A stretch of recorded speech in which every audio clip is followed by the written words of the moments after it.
What's going on, you guys? Jay here and welcome back to the channel. So don't forget to smash the like button and subscribe if you haven't already, and if you get an opportunity on the way out, drop a comment. It's really going to help us out here on the channel. The market is doing crazy stuff right now, and we're really in this moment, I believe, in time where everybody's trying to figure out where exactly we are in this halving cycle. Are we at the top of it? Is this halfway through? Has it just begun? And people are really taking profits. From what we can tell, this is why we're seeing such a volatile market at the moment, with BTC drastically going up, then drastically coming down, and now trying to make a move back upwards. I have no doubt you're all paying a lot of attention to your portfolios at the moment.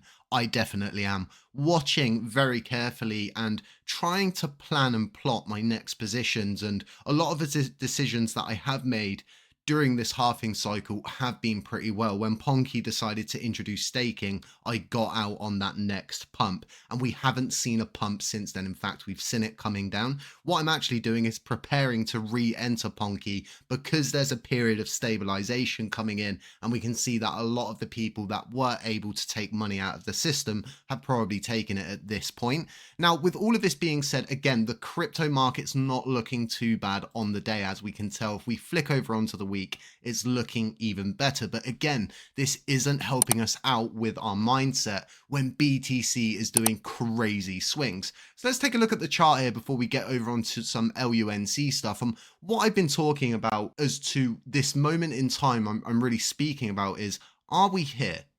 Are we here? Are we possibly up here?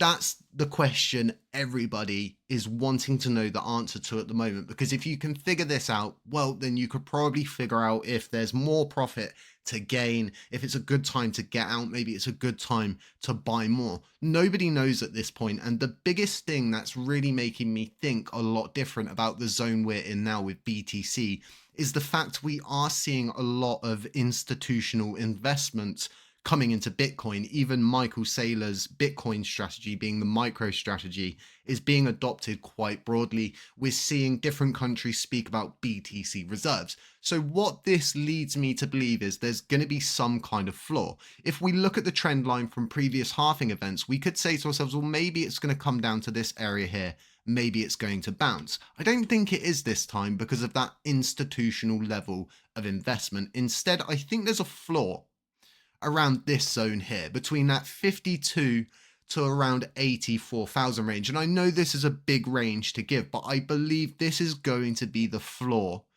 throughout the next 4.5 years. I don't think we're going to come down into this area and bounce back off of that trend line. Does that mean I'm correct? Absolutely not. You know, this is all quantum theory and Schrodinger's cat kind of situation. But again, this is kind of what I'm thinking. This is the mindset I'm in, and I'm just trying to really make as much money as possible, because a lot of the times with these meme coins, like I was explaining, you're expected to kind of hold, oh, you've sold your bag, you know, you're a moron kind of thing. Well, no, that's not really the case, because there's a lot of money to be made on these meme coins in between those big swings. And I'm all about making profit where and whenever I can. For those of you who are interested in my meme coin plays, I'll probably be putting another video out about what I intend to really do with the current Ponky movement. And for those of you who don't know about Ponky, we got involved with this, I think, December last year. So around this time of the year, and I got into it between $2 million and a $5 million market cap. I can't remember the very specific market cap that it was at, but it was very, very low. Like I said, I sold out at that high point once they introduced staking, and I'm starting to see that same pattern play out once again that we had seen previously, and what we were able to bank and profiteer off. That's something that will be out there if you are interested in it. But moving forward, talking about some Do Kwon stuff, we can actually see that the Montenegro Constitutional Court has rejected an appeal by Do Kwon, however you want to pronounce his name. I really am torn between Do and Do. It's kind of like tomato to me. Tomato, tomato.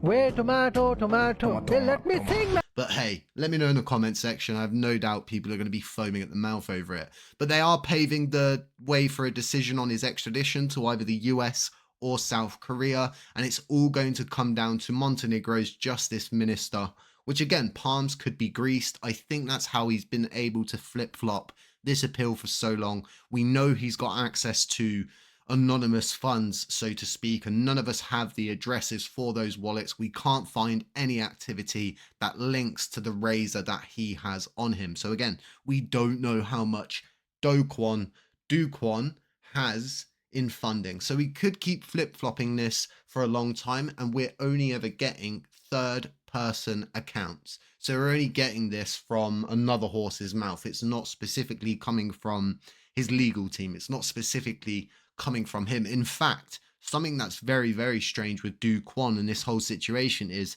he's never ever returned to X. That's really, really out of character for the guy that he portrayed to be. So again, we could be seeing something happening with Do Kwon in the future, but I think it's going to flip-flop for at least another year. It could come down to a political decision to better Montenegro in the public's eye. It could come down to a trade agreement with the United States and Montenegro, and the United States request that Do Kwon is actually handed over as part of a deal. These are all things that are not unknown. They do happen, and anything can happen in crypto.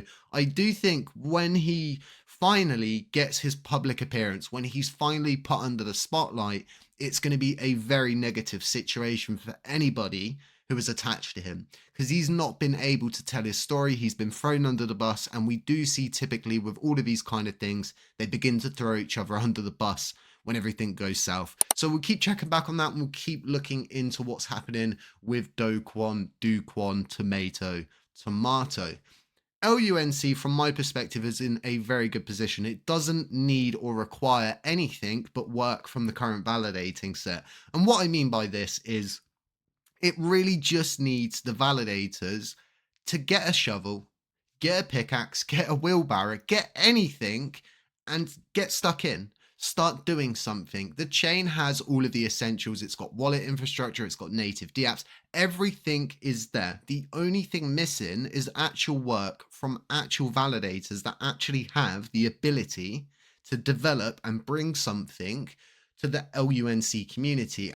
Well, duh. And I cannot stress the fact enough. If you are supporting a validator that is simply doing nothing but writing impressive posts on X, or is a very, very good public speaker, you're part of the problem at this point. And that is my honest, humble opinion. Now, again, going from my perspective, everything's looking very positive. This upgrade we went through recently, I haven't really covered it because it's kind of self-explanatory in a way. We've corrected the gas. We can see the implementation of a simplified tax handling on Terra Classic. The only thing I disagree with all of these upgrades and the developer's mindset is it's very bland. It's very Windows 98. It's very gray. It's very square, and they name things for very specific reasons depending on what the actual update or upgrade does itself. Now, when we look at Ethereum, right, which is centralized behind a team, let's say, that team will have an independent marketing group which will look at an upgrade and go, okay, the developers have developed this, but how do we actually market this to the public eye? What we actually see is upgrades like the Shanghai upgrade, something that can be spoken about. And time again, most news articles are in reference to our upgrades. Well, if you jazz those upgrades up, instead of going, well, here's upgrade v3.3.0, you could go, well, this is actually the Tiger 9 upgrade. You could come up with some kind of name. Car adverts do all of these kind of things where they show you a load of random stuff and somehow that relates to the car. And this is exactly what we need to do with LUNC. We need to make it marketable. We need to make the opportunities equal for everybody across board. And what I mean by that specifically with the marketing is it needs to be visually receptive. It needs to be understood. It doesn't need to be looked at as an upgrade. It needs to be looked at as a Goldilocks tax solution. It's a very sad situation, but again, the upgrades there, the tech's there, the main core components of it, they are there. We could benefit a lot more from this with better marketing campaigns and better structuring, but nonetheless, the chain has managed to jump over a very significant hurdle that plagued it for a long time. Now, all of the handling behind the scenes for a transaction is pretty simple. So simple, it's better than the original system itself at this point. So it's something to be bullish about. Now, we do have a lot more positives to look forward to in the future, like the removal of all of these forked modules and things like Project Remedy that I really can't talk about a lot. I could keep glossing over all of the different positives that have unfolded, but instead what I want to do is take you over to the day view of the LUNC chart. And what we're starting to see is the formation of a trend line, and we're fighting our way out from an all-time low. As you can see, this red line here indicates our all-time low, and what we're seeing is a pretty decent formation where we're coming up, we're staying within this zone. We fought our way out here briefly alongside the rest of the market, which was a really good positive for us to see. Again, this tells us we're doing the right things, and LUNC has always struggled with being looked after, seeing the L1 chain as the most important part of our ecosystem, instead of it being seen as a gateway to the layer 2 blockchain that is there to effectively bring users to their layer 2 chain, not the L1 chain. The L1 chain is merely just a bridge in these circumstances. So again, LUNC is going through a point where it's got the right people, it's got the right minds behind it, and they're starting to build a sense of stability into the ecosystem. Instead of getting caught up in all of the circular movements, these people are just going straight forward, and it's making a difference. It's starting to put a pin on the map for LUNC. It's starting to say to people on the outside, hey, if you grab a bag, you can stake a bag. And you can do that knowing that the tools aren't going to be ripped away and they're not owned by TFL, and Luna Classic isn't attached to Luna at the hip, and we're merely just trying to separate ourselves. You're starting to see all of these positives reflected in the price chart. And as we start to move more positively with BTC, all of these other things that we've been doing, for example, the burning of almost, I think it was $250 billion LUNC, you don't see that initial positive momentum. Instead, this is something that builds up over time. When people do eventually go to begin accumulating LUNC, when they're thinking about all of these moves, that's when it's going to kick in. When they're buying on an exchange which is not Binance, for example, you could see that there's a lower amount available, and instead this CEX needs to go and buy coins from Binance to top up their CEXs. We know this happens. We've seen it through the money flow charting, and that's the whole case behind the big movements that you see a lot of the times. It's CEX is buying liquidity from another CEX to benefit their own user base. So again, this is all stuff that really begins to go full circle, but in a positive way. Instead, we keep seeing the benefit coming back on the L1 chain. So going forward into 2025, my biggest concern is equality.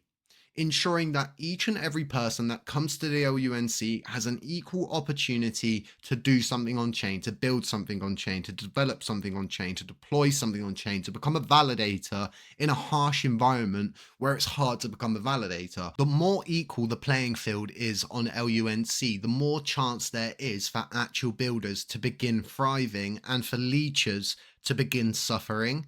We're currently seeing a situation where you can merely just write smart tweets, you can just sound very good, sound very appealing, promise everything, but develop absolutely nothing, and have the same amount of voting power as somebody who has put their lifeblood, resources, and maybe life savings into what they're developing, to watch the guy next door sit there on his sun chair smoking cigarettes, shouting smart chants at everybody while they're all building. This isn't a situation you want to see in any ecosystem, period. You want to ensure that if there is tax dollars going around in your country, that they're being used for good purposes. If farmers are getting subsidies, are those subsidies being utilized in a good way? And this is all part of providing an equal playing field, ensuring that people can effectively follow what was the American dream and stake a claim in a digital frontier that could possibly be handed down to your children and your grandchildren and your grandchildren's children, and so on and so forward. We're living in different times. We are living in a world where it is like the American dream all over again. You can go and stake a claim, but the biggest issue is having the tools to stake a claim, having the infrastructure there for you to go and build and develop something in the same way that a developer is able to do. A lot of people don't have money to fund all of these different things. A lot of people are sat there on the sidelines wondering how they can make a difference. Well, 2025 is all about you guys and how you can make a difference, and how I'm going to make it very easy for all of you to stake a claim anywhere you want in LUNC. I'm really bullish for the future of 2025, everything that's going to come, because of a specific reason that I'm taking control of our future. Instead of going in circles, I'm going in a straight line. That's why I committed to burning all of the Mirror and Anchor protocol assets. That's why I spent so much time developing the LUNCDash infrastructure and getting mobile wallet, the apps that we've wanted for almost 3 years, launched, listed, and ready to go. 2025 is all about change, and you guys are going to witness and support every last bit of it. I hope you enjoyed this video, guys. If you enjoy the content here, don't forget to drop a like, drop a subscription, drop a comment. That subscription's really going to help us out here on the channel, because YouTube's algorithm is very unusual. Pretty much, if you're not a subscriber of the channel when you view the video, it does absolutely nothing. And almost 57% of you that are part of the viewership here simply aren't subscribed. So it's really going to help out the channel. Guys, stay safe, stay humble, stay aware, and I'll catch you in the next one. Shoo!